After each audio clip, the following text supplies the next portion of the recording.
being on some chill. We go Number 5. to 100 real quick, real quick. Whole squad on that real 0 to 100 real quick, real quick, real quick. Welcome back to episode 5. Welcome back or welcome? It's episode 5 of the $5 Multi Podcast, and it's your number one Usho, Kalisi, aka Cal, aka Winner Chicken Dinner. Wow. Lord forgive me for I'm a sinner. I went from beginner to grinner. Wow. Off the top, off the dome. The man's a regular Drake. Wow. It only took a minute for him to say that he won last week. Yeah. Yeah, Yeah, it took a minute. the people need to know, like, straight up. Let's see how many times he plugs that during Yeah. the session. Yeah. Just make sure we get the ding off. Yeah. Today I'm joined by Lotus Clan's Willie. Yo, what's good? What's good? What's goody? It's your boy Willie from Lotus Clan, and I didn't win last week. Big surprise there. Let's see how many times he plugs that. Can't use my jokes. Yeah. Just trying to show the people that I'm normal, just like everyone else. Yay. Just like everyone else. Losing is normal, is it? Like true, like we're the same. Yeah. You agreeing, Drew? Or? Yeah, I'm agree. And yeah, also back this week we've got Drew. Drew, there's your chance for your rhyming intro. Yeah, no, thanks for having me back. No rhyming intro, no rap game, but obviously back by popular demand. Ooh. Shout out. Shout out to Kel's wife. Alright, this week unfortunately I won't be able to partake in our first segment, but let's run through multi-killers. Oh, twice. Yeah. 2 plugs. Where's that sound effect button for the ding, ding? Zing. I guess I'll start it off, as I always do, every week. First game was Australia-Georgia, and I had Matt Moore to score, paying $4 or something, Yeah. and didn't come through because the Wallabies are trash. Man, they struggled like They really massive in struggled this game. to put them away. Yeah. I just thought like this is the last game before the quarters. Yeah. This is where you like need to get everything like going. Yeah, for sure. So I just thought, look, 50 points at least, just to show everyone, look, we're here, we're serious. Yeah, no, I watched that game and it was a bit of a bore because there was a lot of sort of handling mistakes and Yeah. it was real slow as well, man. Like there was no speed like to break their line, Yeah. which was a bit disappointing and like it's an ominous sign. Like I know we're going to be covering it a bit later, but man, like I bet England was sort of licking their lips looking at that game. Oh yeah.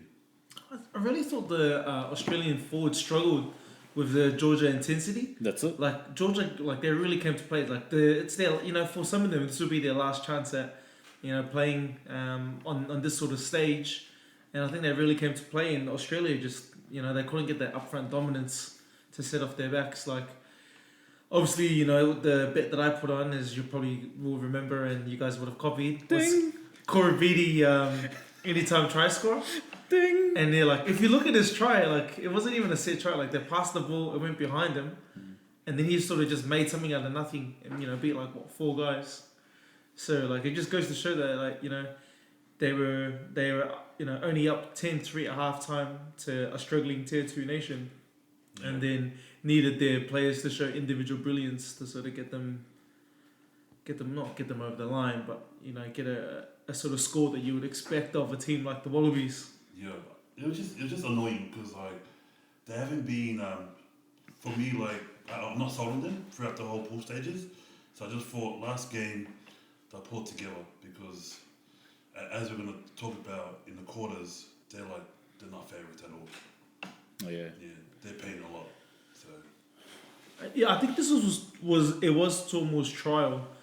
Like if he had played well, then I think Chika was looking to put him in at 10, in their upcoming quarterfinals, but he didn't put in a good showing, and it puts the ball back in Lely Funnel's hands, who I think is been pretty good.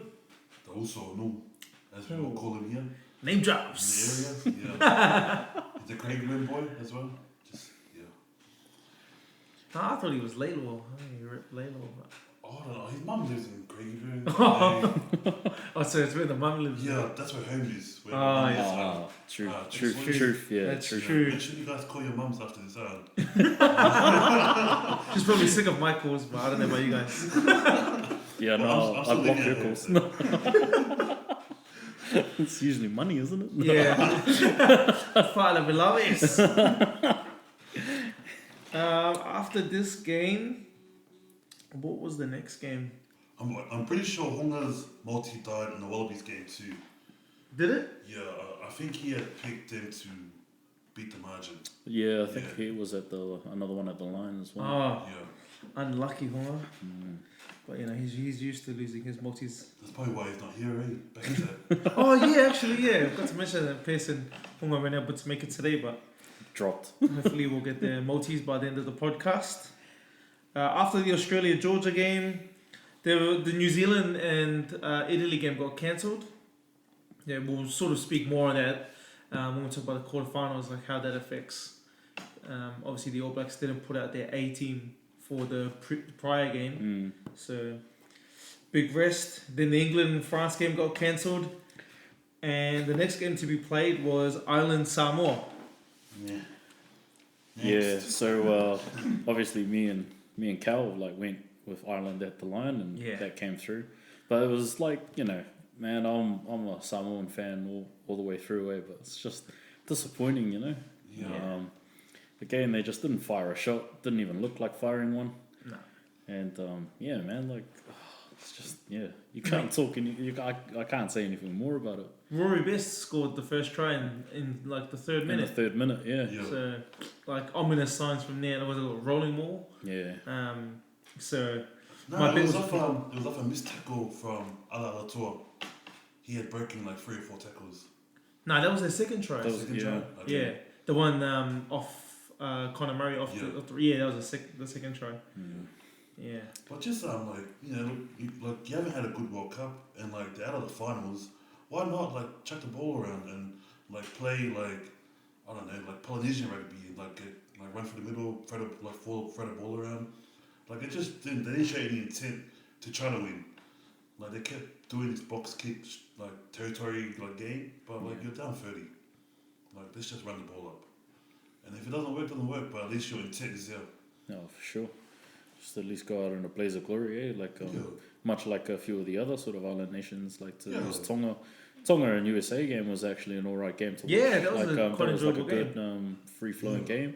And then taking it back to even Wales versus Fiji. Fiji had nothing to lose, Yep. Yeah. and they chucked it and ran Wales like right to the line. And Well, yeah, they got that early lead with those early tries, just like they did against the Wallabies. yeah, Well, like the Tongas and Americans are like playing for like big contracts, mm. where Samoans are complaining about breaking their contract, but not playing like they want one. Like yeah. it's just bloody pissing me off. Name the game. Get a tour.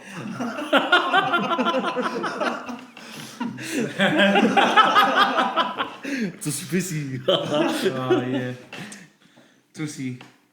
After Siltini got high tackled and Bandiaki got that red card, it was a shame because like Siltini I thought was sort of building nicely into the blue jersey, and the attack obviously went stale once BC came back on. Like he hasn't offered anything all Rugby World Cup, and Yeah. I've been rooting for him. I've been wanting him to do well. Unfortunately, another game where he sort of went missing. And like also Bissy, he always stands next to Jack Lamb in the anthem. Me. Yeah. He should be like at the end of the You think it should be a power ranking, like yeah. Yeah. It should be power. Yeah. best players? Yeah. That'd be good, like for the coach to sort of name like who he thinks is the best. Because they'll get the camera time. They get more camera time next to the captain. Yeah. Oh, there you go. As long as they all get less mic time, because there's been some bad anthem singing, like when the mic's Yeah. close to the team, and it's like, oh, Yeah, it's funny. Yeah, I didn't really realize it because obviously I'd been there and whatnot. But then it was the first time that I'd watched like the anthems Yeah. and how bad it is, how it translates to TV. And I wonder Yeah. if it's Yeah. just here or whether that's That's in why, general. like, It's yeah, crazy. We can't hear the crowd, but we can hear them singing. Yeah, And it's definitely. like, Yeah, you'd rather hear the crowd. for sure. oh, bro, we didn't even talk about that Lamb yellow card in like the first 10 minutes. Yeah, that was. It's a tough one because they've made rules and it was definitely a lot of contact from the shoulder to the head, but like Jack Lamb said, like, what do you want? What do you want us to do? Tackle on our knees? Well, like also Faitala, he had made a good point that if Lamb was to get carded, he did get carded, but the guy that got hit in the head should be taken off for HIA. It's a good point. If it's that bad that he had to send someone off, then send the other player off to get head check. HIA, yeah. Yeah. No, that's a good point because then it sort of it puts the both teams, you know, like if it's high enough for someone to get carded, then the person should be like they should be injured. So because in some cases the ref probably doesn't even see the high tackle, yeah, but he sees a guy on the ground with a bloody mouth, yeah, and he'll go back and check it. So and it also stops like you know the England game where what's his name? Was it Owen Farrell? Owen Farrell got head high, but you know, like he sort of brushed it off, and then it's like, well, if he's okay, then like, do we need to yellow card, sort of the tackler? it was a red card that game. Oh, that's right, the Levanini red card. Levanini one, yeah. Yeah, if it's bad enough to red card, they should go off for an HIA. And they downgraded the Lamb card to a yellow because he had tried to go down. Yeah, And the Irish player was also going down, which yeah, is dumb. Like the Irish runner, what's he intend to bump off his knees? yeah. Like It was Healy. it's so He dumb. nosedived into that one. Like Yeah. it was like he was trying to bump him off of his neck. Like, I don't understand what he was trying to do there. It's also some because he nosedived into the tackle and Cedal Lamb really had sort of like nowhere to go. Like it's gonna be interesting how they sort of referee it in the quarterfinals. Like, what are they gonna do? Well, what I really want in the quarterfinals and finals is how they referee Origin, where they sort of let those high shots go because they like the niggle of the game. They let the fights go in Origin too. Yeah. You know, you can sort of push the rules a bit in Origin. Yeah. So that's what I'm hoping for the quarters, but I doubt it. Other than that, I thought Conor Murray had another outstanding game. Like the speed that the Irish were recycling, like it was only a matter of time before Samoa got blown off the field because they weren't going to be able to keep up with that speed for the full 80 minutes.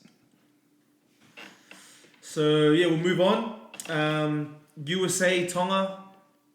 That was the Sunday Arvo game. Yeah. Or Arvo for us. It was a Tonga 31 winners over USA. Yeah. 31-19. Well, like I said, I watched that game and yeah, it was a good game to watch. Like all the teams were flying into tackles, into the breakdowns. Yeah. They were definitely playing for pride. Like obviously trying to register a win in the Rugby World Cup. Yeah. It was good. Like you said, there was a bit of intent from both teams to try and win the game. Yeah. Which is what you kind of want. And it was back and forth, like not back and forth in terms of like a seesaw game where no one was scoring. Like they were getting tries on either side, and Tonga pulled away, and USA brought it back, and then Tonga sort of finished them off, and then Willie's favourite Putel Siale obviously got a try earlier in the game, and then got to kick the conversion to sort of tie off his international career. Is the other Tottenham for Charles or no? It's not he. Is it? I think it's poor man's version of Charles. I think it might be. Well, anyway, the Dockers needed Charles Piutau at the World Cup, but that's a different story, I guess. Yeah. Well, we'll see at the next World Cup, whatever eligibility changes they make. So yeah, Tonga, really happy with their win because I picked them in the head-to-head.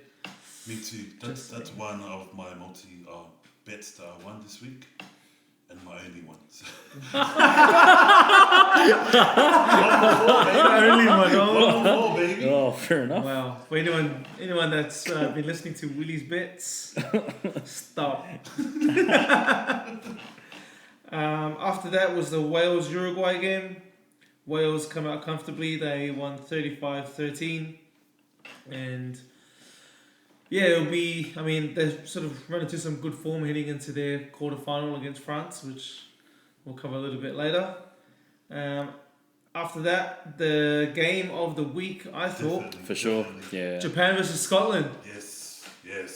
Yeah, there was obviously a lot riding on the game, even in the lead up, like with all these cancelled games, like the Yeah. Scottish were like willing to protest, Yeah. which I thought was pretty hilarious. Well, they were considering legal action. Well, like legal action. Yeah. I was Yeah, like, wait, what are you gonna do? Like, try and reverse the cyclone? Like, that's it. But it looked alright on watching TV, the weather. Yeah, no, for sure. It worked out alright. I think I was reading where, like they said, it was just particularly at risk because the weather conditions in Japan are just so fragile around that time. Yeah, because when that typhoon season's over in Japan at that particular time, so like it was unforeseen the fact that typhoon of that massive was to stick around in Japan for that long. I think it also had quite a wide radius. Wide radius, that's right. So they weren't sure whether it was going to affect that area. In saying that, hearts go out to anyone that was affected by the typhoon and anyone's families and that sort of thing. So Sure. yeah, it's good that Japan could bring them some joy and top their table. That's it. Right, Amazing. the Japanese played awesome. They did. Even like the Scottish, like they were like the answer in the second half. Mm-hmm. Like just both teams, man, they just wanted it, Oh, for sure. and you can see it, man. I really liked it. I really love the skill level. Like we grew up as kids like throwing the ball around in the backyard and offloading like nothing. But in that game, like if you counted the amount of offloads and like it was again like just what made it the game of the week. Like in the phases were just going continuously, and it's just that full blown pace at that game. Yeah, the Japan, they just moved the ball so fluidly. Yeah. I think when I watched the Squidge video breakdown, they were saying that anytime they have the ball, they're always looking for Tamura. And, any turnover ball, they quickly put it into his hands. And he's I'm not, I didn't sort of follow Tamura's actions, but like as a whole, the Scottish defense was just constantly stretched because they're having to, their ball skills are so high. Like everyone's dropping the ball and stuff, but Japan seem to, obviously they're the home nation, deal well with the conditions. And, they're constantly getting the ball all around and they're able to sort of swing it, sideline to sideline. No, their skill level has definitely like gone up a notch. Like everything seems to stick. It's like you're playing like rugby on PlayStation. Yeah, that's it. Yeah. Oh. For me, I just really like the fight from the Scottish team. Like they were down 21. Yeah. And their game plan was just to run. Mm-hmm. And they ended up like proving like it was awesome because they came back and and that's what I want for every other team if they're losing. Just to run it, man. Don't get the ball away. Like your best option is just to keep the ball in your hand. So that's what I really liked about the game as well. Yeah. Also, one of the sort of positives away from rugby was speaking of the cancelled games, like seeing the Canada and the Namibia teams, even though their games got cancelled and their tournaments were effectively over, they went out and helped clean up a lot of Japan. So shout out to those guys. That's really good to see. It's awesome to see, for sure. The areas that were affected by the typhoon. That's it. So that was really it's nice. all in good spirits. Obviously you've given the example of on the field, you're leaving it out there on the field, but these guys going out there. Nothing to lose and could have easily just gone back home, but instead they, really chucked their hearts into a good as cause. So shout outs to those guys. You could say it was truly a world in union. Ha! Wow. Bombs. Sorry, that was buffering. It's a bit of buffering there. What is the theme song for this year's World Cup? The song's always World in Union. Yeah, I always thought it was the World in Union as well. When it was in Australia, it was True Colours. Who was singing it? Jessica Melbourne or something? No, it was No, I never. it was Aussie. I don't know there was a team because in England they didn't have a secondary song. Oh, so it's always World in Union. Yeah. That's same. I thought it was Casey Chambers. Ah, okay. True Colours, Yeah. Oh well, there you go. Fun fact. Never heard of him. So those were the Rugby World Cup games of last week. Any multi-killers for you? Yeah, so if we could, beauty of technology, if we could do the rewind where the guys laughed at my 6-leg multi. Only one of the legs actually failed, and it happened to be the boring A-League, where the victory actually came out with a draw rather That's what than a win. you get for bidding on the A-League. Yeah, that's it. So for all those listeners, never bet on the A-League. There's some punting advice for you. But yeah, everything else came through, which could have been $500 richer. You know why you made that bet? because of the Maui victory pun that he made. What was it? Oh yeah, I was gonna go with Melbourne for the victory. Oh, it's still a good pun. That's still a good pun. Yeah. Was it worth it? Yeah. Oh, I was. I'm back by popular demand. Didn't you hear the intro? That's moved from pun into irony. So. Yeah, for sure. So you bet them for the head-to-head win, yeah? Yeah, head-to-head win. And it was a draw. It was a draw. They did have a goal disallowed, VAR, because I had my mate. Love the VAR. Yeah, had a mate who was at the game giving me live updates. So it was just one text message. Oh, they had a goal disallowed. Oh, it's a Yeah. draw. Oh, wow. Best updates. Yeah, those are the good ones. Yeah. Hey, I know you were trying to win $500, but yeah, no. I was also impress us. We like Yeah, you I was already. trying to also expand on the sporting knowledge and add a bit to the podcast. You know. Oh, there you go. Yeah. I like it. I like it. Diversity. Looking forward to your this week's bets then, see what other new sports are going to be added. There's some rugby league World Nines, which is our segue to our next one is this week's. Oh, what have I done there?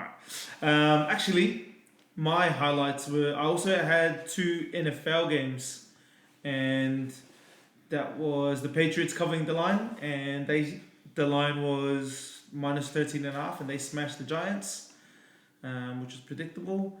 And then Carolina covering -2.5, and they comfortably beat the Buccaneers. So easy money. What's Carolina doing? I thought they were tanking. No, I said I wanted them to tank, Oh, okay. but they've still got a pretty good squad, and I think they're paying a lot of money. Are they sold on Allen at QB, or is it still Cam Newton's team?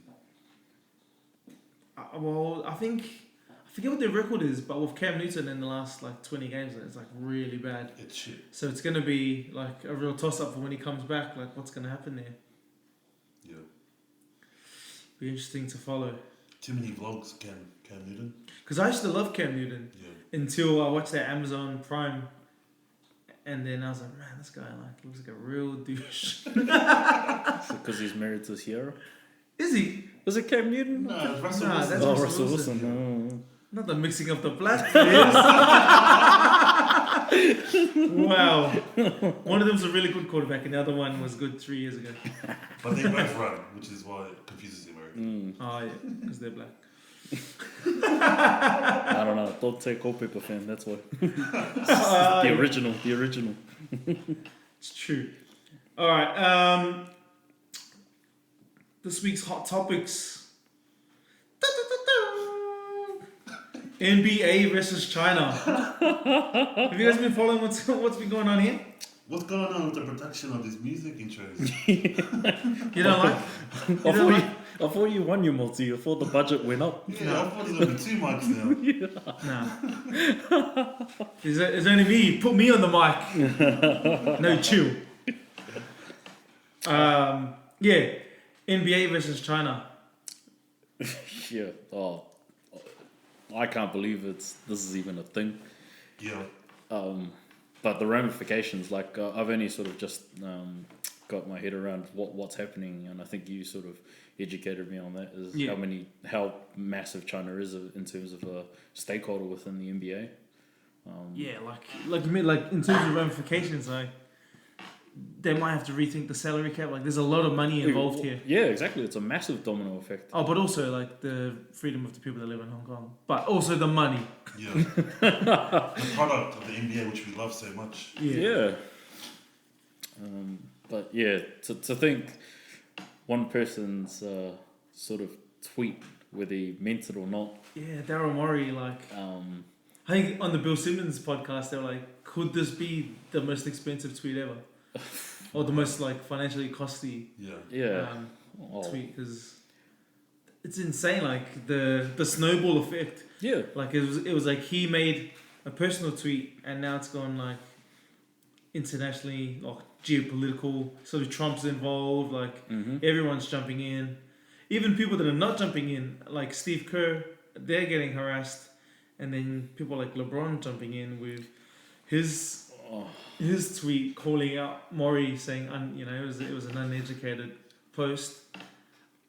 After him saying that he's not just a basketball player, like calling out people that were saying he's just a basketball player and saying that he should have in sort of line with freedom of speech, and now he's calling out someone else for making use of that same right. Yeah. Yeah. Oh man, like everyone wants to know what LeBron's thinking, obviously. Yeah. But how much can you really take from it? Like, oh man. I'm really interested to see how like the rest of this pans out. Well, he's probably thinking the same as everyone else. Like he should be able to say what he wants, but LeBron's thinking about the money as well. He needs that money too. Yeah. So. I just want to hear I just want to be a fly on the wall for when all the team owners get together and they're like, "What the hell?" Like, Daryl Morey, just shut the hell up! Like, don't comment on up the money. Yeah. Other than that, the World Nines starts this week. You guys following that? Yeah. Did they have to do it at the same time as the quarterfinals? Yeah. Was it a planned move? Yeah. By league? It's not particularly good timing, is it? No, not at all. Why is it at this time of the year? It's like the NRL season just finished. Yeah, because usually they do the sort of NRL openers as soon as like the year opens, like around February and March before. Like pre-season. Yeah. And they do the nines, the NRL nines. That's it, the NRL nines. But yeah, it's a bit of a strange sort of ploy from the NRL. Yeah. The regularly governing body, whatever it is. Yeah. And it's so inconsiderate considering that the players are still in Bali. Or not in Bali now, but No, there's another hot topic. Nelson Asafa Solomona, future MMA fighter? Or Wow. did you guys like what you saw there? I was surprised how many punches he got off there. Right? Yeah. Like he got a fair Pretty few good out. stamina. That's it. Yeah. Like, he I went just for a wish good that minute. car was in the way. Yeah. Like I can imagine like 5 guys lying on the floor. Yeah. Because he was just swinging. Imagine, like, was he drunk or because his form was a bit loose, but the man was going at it. Like, you gotta applaud the effort. Yeah. And even from the bad quality camera, those hands look heavy. Yeah, They look for sure. bloody heavy. For sure. Yeah.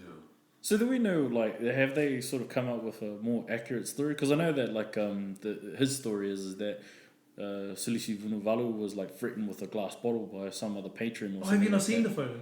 No, I haven't See if I can managed get to it up see. for you. But, yeah, apparently that was, Yeah. he was threatened and that's the reason why Nelson sort of stepped in. What I heard was that Wunwali was king hit. Oh, okay. Yeah. He was actually hit. Yeah.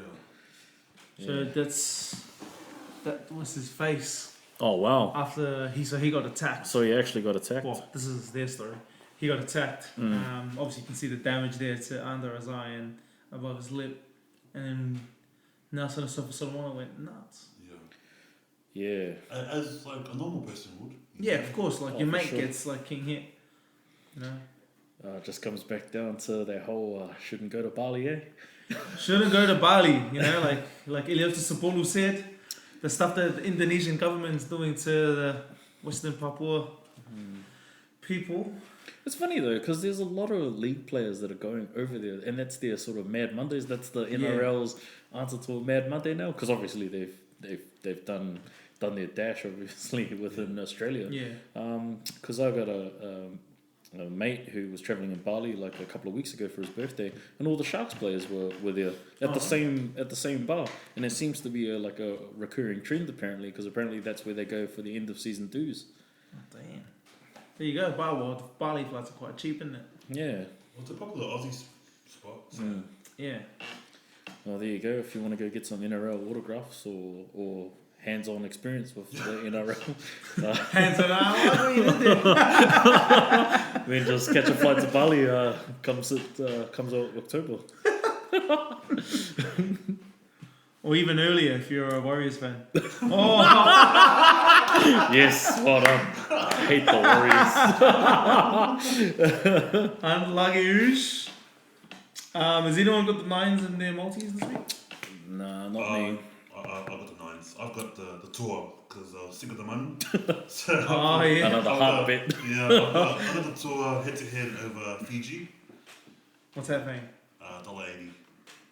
But the Fijians are paying $1.90, so it's quite even. Yeah, I was gonna say I wouldn't Yeah. be confident betting against the Fijians in an open game like Exactly the Lions. right. My thing is that the Nines is not that open as what they sort of expect it to be. Yeah. I still reckon there's a couple players too many. Yeah. I just wonder, like, and again, it's not, it's a good thing for like sporting fans, I guess, but man, it's hard to know how the players would sort of take these tournaments. Yeah. Because there's nothing really on the line, you know what I mean? And who's to know that this format's going to last, and if it's going to be there next year? Yeah, It's true. So I mean, yeah, I wouldn't go past Fiji as well, because they've got a pretty good stacked lineup. But a few of the other teams like New Zealand and Australia have got pretty good, decent lineups. But again, with these sort of like short formatted games, it's just open forum. It's definitely not easy for punting. Like not to put you off or anything. That's alright, because I'm gonna explain my thinking, and then it'll probably change your mind. Oh, I like it. Yeah. Because the Toa Samoa team, the Usos, gone for probably like a bigger pack, more physical, I reckon. So I reckon they're trying to copy, the one Samoa Sevens team that took out the Sevens. They were like more direct. They played real direct. So I reckon. Oh yeah, they did play the physical. Yeah. So I reckon the Toa Samoa's gonna play direct Mm-hmm. and run through every team. The team with like Lolo Louis and.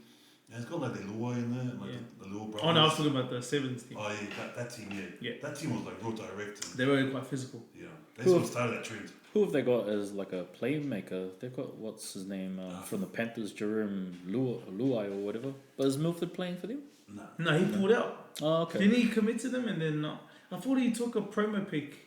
Well, he keeps half committing to the tour, like. Yeah. So I don't know. Okay. But yeah, I got my money on tour. Oh, look, Toll would be thereabouts, because the one player that I'm like looking forward to seeing, because he's been named and like a lot of my friends follow a lot of the league, is that Tino Fa'o Meulu, I think it is. He plays for Storm, man. Yeah, he's only like a 20-year-old kid, but he's like absolutely huge. What and does he play? He's like a second row, back row, okay. but he's like super tall. He's taller than Nelson, but and he's about Is he as good a boxer? same weight. Definitely has the reach, I reckon. Yeah, for sure. So you say he could beat Nelson in a fight? Yeah, probably. Oh, Nelson, if you're listening, Bali next week. Is Nelson Asofo Solomona? Is his nickname the Bali Brawler now? Well, it has to be. Yeah, for sure. Make it happen. The Bali Brawler. Bro, did you see that like overhead like hammer throw like punch? Yeah, he did? the Brock Lesnar. Yeah, the Brock Lesnar. Bro, That's what I thought as well. bro, that was mean. I like the 10 uppercut hooks. They were like. All right, we'll plug Nas again soon. The big games for the rugby is the Rugby World Cup quarterfinals. Yo. I think a lot of us will have a lot of these games in our multi, but Sure. it kicks off on Saturday with England versus Australia. Yes. Yeah. Some shock selections, huh? Yeah, for sure. Michael Checker likes to keep everyone guessing and keep them talking for sure. Yeah, because he's gone Pitaya. Well, I'll quickly bring up the team. They've got, if you look at their team, they've got a pretty standard front row. Their locks pick themselves, same as the back row. It was always going to be Pupa with Nasarani. Guinea that's probably the first shock. Yeah, I thought I was like with you guys last week that Nick White was probably more the option for the Wallabies than Guinea. But yeah, again, who knows what Checker's ever thinking. I think Checker's thought process is that Nick White is dependent on a good fallback because he's quite nippy out of dummy half. So I think Guinea can play with a slow or fast fallback. Okay. Or Especially recycle. slow. He's lost a lot of speed. Yeah. But did you see the interesting comment where they asked Checker what his plans were for England, and he was like, "Oh, we don't really focus on the opposition. We just focus on ourselves." I was like, "Is this guy trolling or like what kind of international coach doesn't study the other team?" Yeah, well, I kind of feel like that sort of mentality or whatever he's doing is feeding off those players, because I think in that same press conference they asked the players like what they thought about the opposition, and they were just like laughing it off and sort of going on to the next questions because they didn't want to answer anything about what they were talking about with the opposition. Are they laughing it off because they're laughing at their coach? Or? I don't know. Well, I think England are like focusing on the Wallabies because they put Manu Tuilagi at 12, Yeah. which I think is to combat Karevi. Mm, He's probably Yeah. their best player at the moment. for sure. Corbidi. No, Karevi. No, No. Karevi. First try scorer again. Yeah. Oh, anytime try scorer. Oh. Yeah, it was interesting as well. Like that was the other shock selection was dropping George Ford and putting Slade in. Like to change the most important position in your team, like on the eve of a quarterfinal, like it's pretty ballsy, Eddie Jones. And George Ford has been playing quite well, and I think he started most of the games. Yeah, that was the most surprising thing for me is that like he hadn't sort of played himself out of it. Yeah. And yet to get dropped is just a real strange call from Eddie. So I reckon it's just tactical. It's just tactical, I reckon. The other thing tactical is like the way that the referees are penalising the head highs.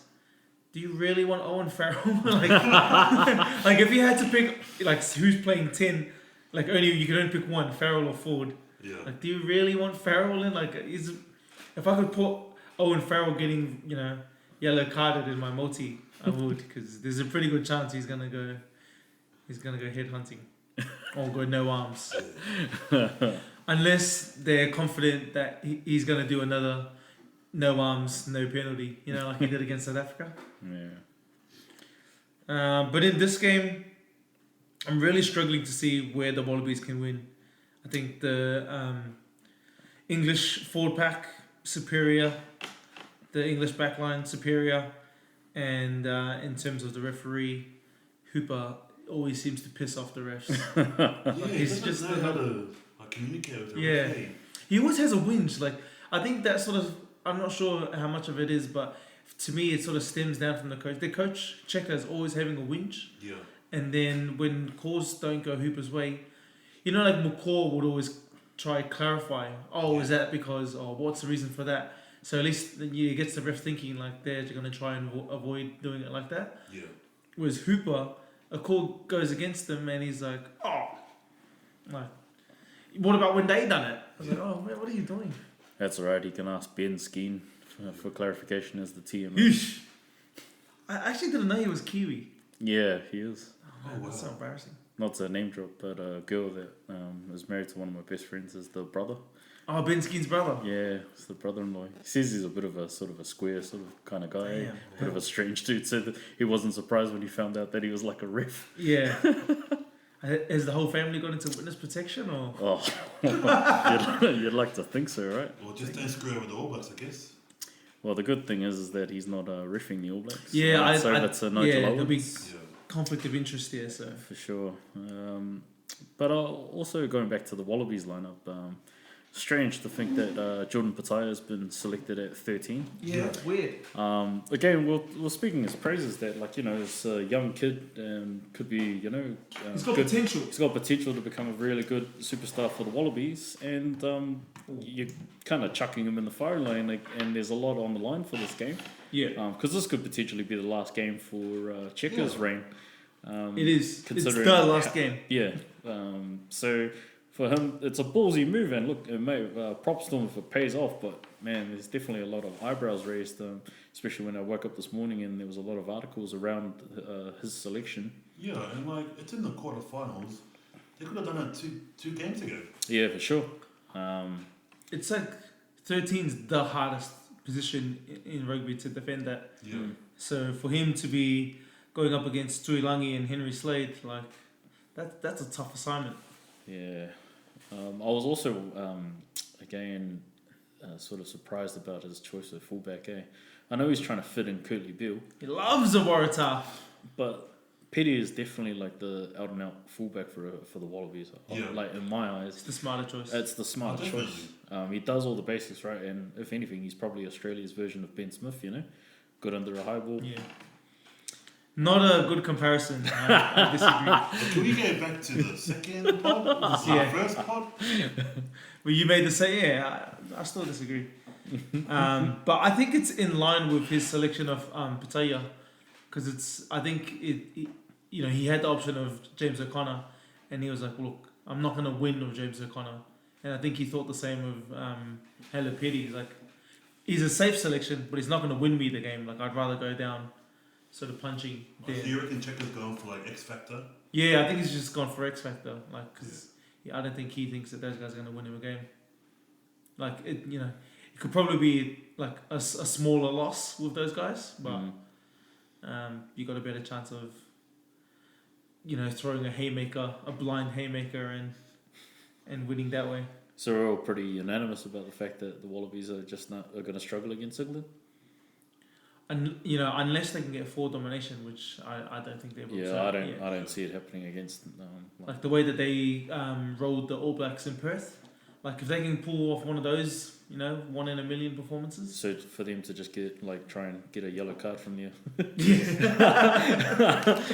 That's the game plan. Michael Hooper, if you're listening, keep checking in with the ref to ask for the VAR to find foul play. If you can get that yellow card within the first 10, it's your game to lose. Or if you can get someone that you don't really want on your team, to get them to start and then just keep running head first into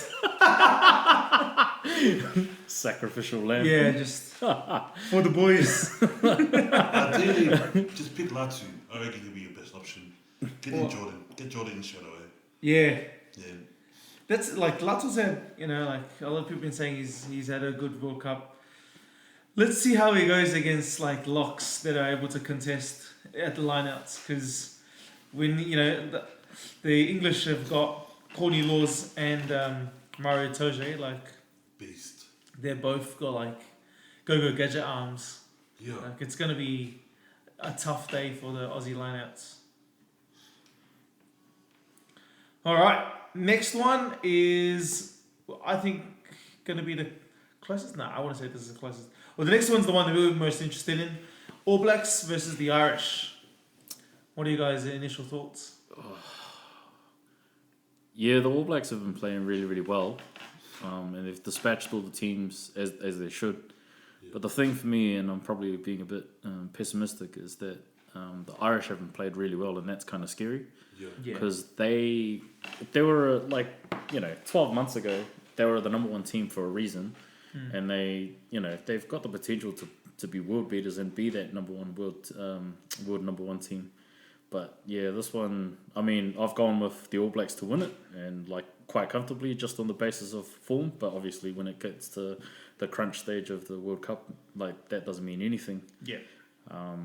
So yeah, and plus Ireland always grow an extra leg when they play the All Blacks. Yeah. No matter how bad they're playing. So yeah, I see it as a close one, but I still think the All Blacks should have enough to get through. It is a weird one for me. I'm not confident because I think both teams' lead up hasn't been ideal. New Zealand start out with South Africa, and then have no one for the rest of the 4 weeks. Yeah. That's it. So But when's the last time the All Blacks sort of A team ran out? Well, probably at Eden Park, really. Did they? Was it the Canada? No, in the Rugby World Cup. Oh, in the Rugby World Cup. Yeah, they started Canada, off. Yeah, probably Canada would have been the last game where they ran out. Yeah, so Canada, that was what? October 2nd. Well, they would have went guns blazing against Italy, but obviously that got cancelled. Yeah. So just to lead up, I haven't seen enough. Yeah. I guess for me to be confident, but I've chosen them. Yep. And obviously with the Irish, they lost to Japan. We don't know how they're tracking because they are a good team. That's it. So it's too hard to bet against them, but I've still picked All Blacks. Yeah. Because I love Adi Savell. I'm actually pretty confident the All Blacks are going to smash Ireland. Yeah, fair enough. Only because I like narratives. And for me, the narrative for this week is I'm sick to death of hearing about Chicago and the following win that Ireland had. And I think if the All Black can win convincingly here, it just the mention of those 2 games, it just won't get brought up again. Yeah. It doesn't, it's not going to matter that Ireland won those 2 games if we can smash them. Well, no, I keep saying we. I mean the All Blacks can smash them at this Rugby World Cup and then just close the chapter in that book, sort of that rivalry. I think Ireland. I think they as you mentioned earlier, their form hasn't been great. They've only really sort of looked good against Samoa. Other than that, I don't really I don't see them threatening on too many fronts like the All Blacks. They've got I think they're going to be on the back foot the whole game, trying to contain all of the All Black weapons. Were you surprised with Taylor starting over Coles, or it doesn't matter? Both the same. Nah, I think I mentioned earlier, I like Taylor. I like You like Taylor. Taylor Yeah. He's providing a lot. He's making me a believer in him being a starter with his consistent game time. Yeah. He's ultra consistent. That's He's exactly always it. been Yeah. So like you can't ask for that anymore. I mean, props to Coles who redefined the position. Oh yeah, 100%. But like Taylor That is just Coles is doing. gone, though. Yeah, that Coles is gone. Whether that concussions ever come back Yeah, true. to play a factor in that, but like just that's all you want from your hooker. He's like super Core consistent. duties. Just you've got 14 other players to back you up and provide that X factor. You know. I But just Taylor like runs Coles. on the wings as well. I just like Coles' niggle, and like He's real. he's fire, and like Yeah. sort of I'm always 50-50 on Coles because I find Coles pushes the limit a little bit too much. Oh yeah. Yeah. Like I like Vitalik's Niggly because he does it in the rucks. He doesn't like Coles will sometimes push it and then start shoving people and like he'll get into fights. Yeah. Whereas I've never seen Vitalik in a fight, but you can always see his elbow in people's faces. Like he's always doing the dirty stuff, but he doesn't push it as much as Coles does. Like whenever there's a fight, even if Coles is not involved, he's usually the first one there. Like sort of coming in guns blazing. That's so in terms of the niggly stuff, you always want those kind of players on your team. To take it back on your point from last week, George Bridge and Siverisa well and truly established as the top wings, and Rico hasn't got back in.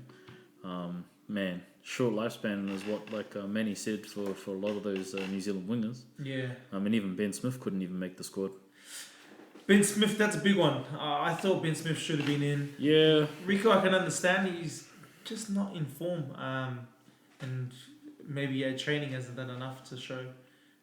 But George Bridge is in outstanding form. Silver Reese was always going to be a lock-in. Yeah. Since sort of the tail end of the Super Rugby season, you got to really lock him in. Because, Ben Smith sort of his form sort of dipped. He had a great game in the final warm-up against Tonga and then sort of in his Rugby World Cup showings hasn't sort of put his stamp on that 14 jersey.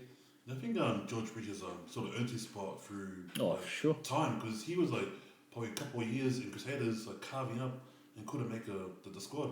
Well, And even now that he's been given his opportunity like late last year, he's definitely taken it. So You talking about Havili? No. Oh, wow. sorry. wow. I thought you were talking about someone that Also.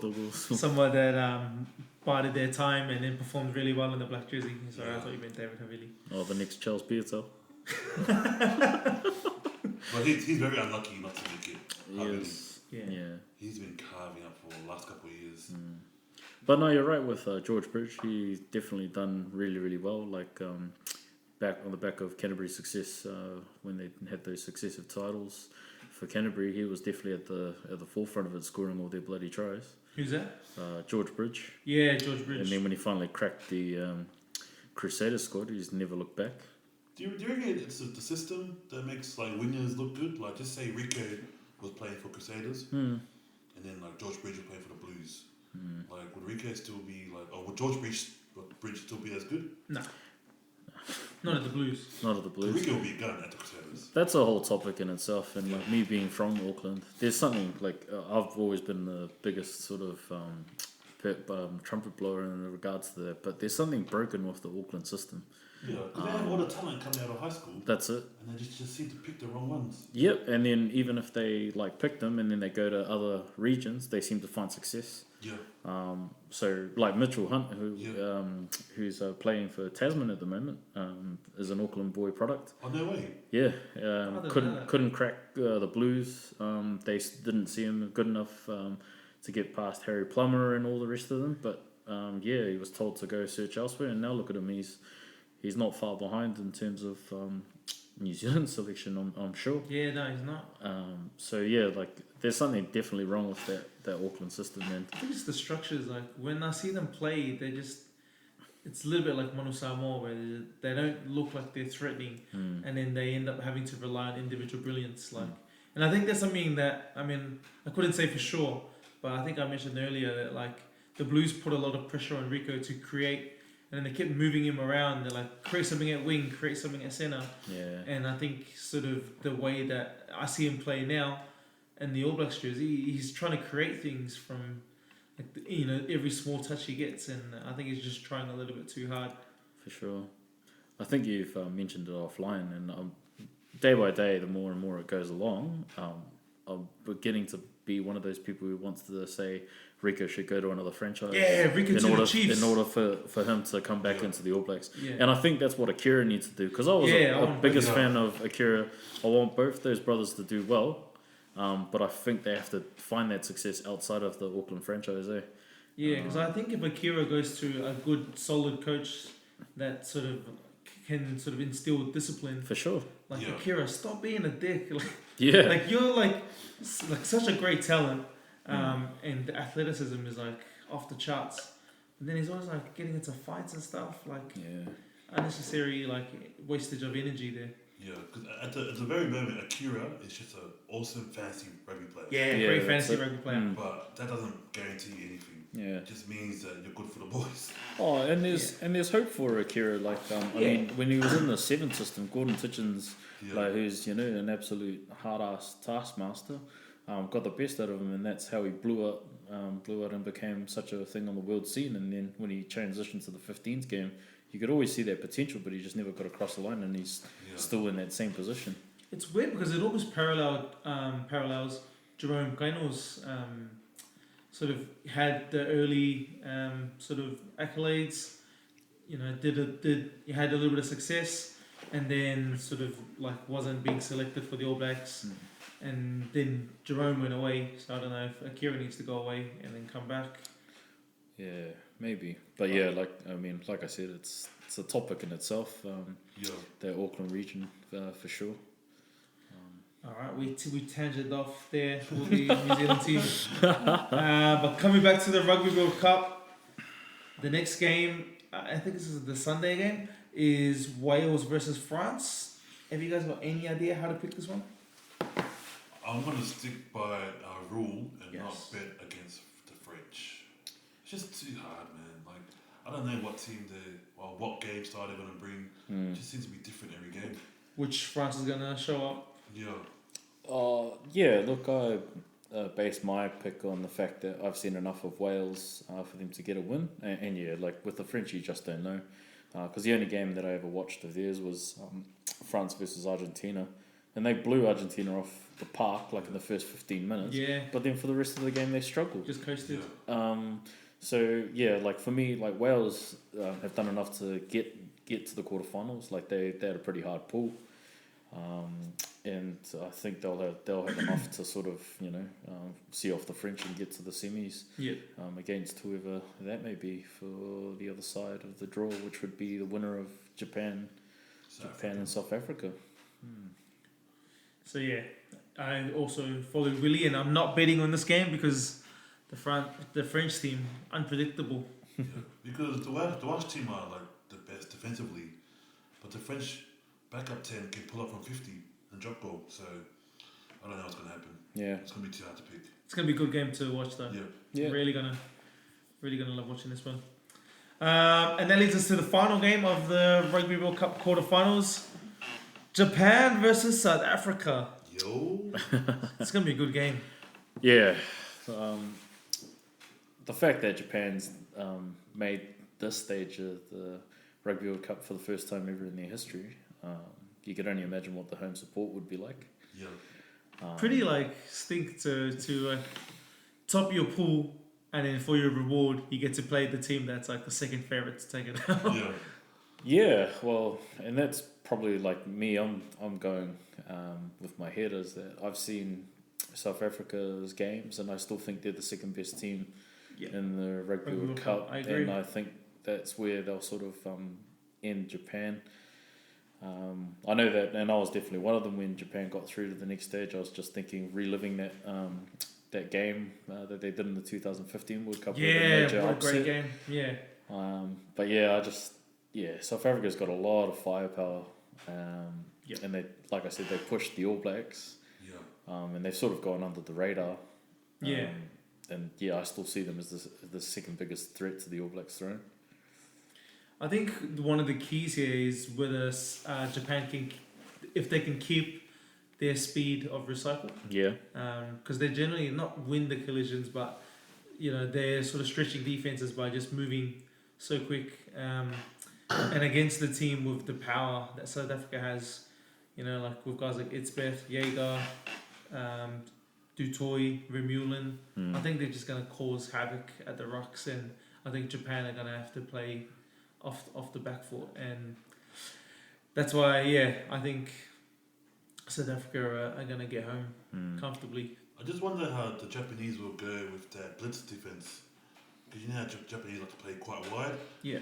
But like the South Africans, they like to sort of rush the 12 and 13 channels. Yeah. Sort of cut off the movement. So I wonder how the Japanese will sort of combat that.